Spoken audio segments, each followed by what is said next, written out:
Gikalipay sa katawhan nga nakapahimulo sa serbisyong dala sa Land Transportation Office kon LTO sa hatid serbisyo caravan sa Provincial Government of Bukidnon o PGB ngadto sa Barangay Husayan, Kadingilan, Bukidnon, Setyembre 12, 2025.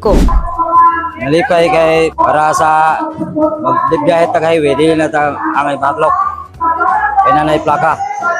Si Alberto C. Consigna Jr. sa Purok 5 Barangay Husayan, usa lamang sa 30 ka mga individual nga naserbisyuhan sa LTO, kinsa kadaghanan kanila nakaangkon na og plaka sa ilang mga motor nga sulod sa pipila ka tuig na usab nilang gihandom.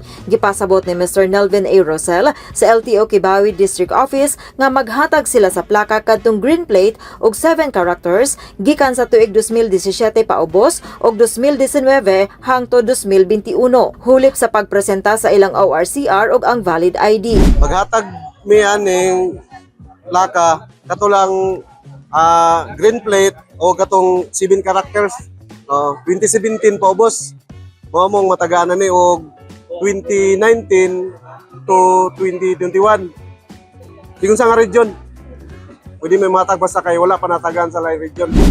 Ang hatid serbisyo caravan nagahatod sa mga batakang serbisyo ngadto sa mga nanginahanglang kabarangayan aron makab-ot ang komprehensibo ug malungtarong kalinaw pinaagi sa nagahiusang hugpong sa mga opisina sa PGB ug sa tanang ahensya nasyonal nga naga-operate sa lalawigan. Dako kalipay kang gobernador nga gihatag kitni og permisyo. Kalihukan sa probinsya, Fredelyn Ragandang reporting.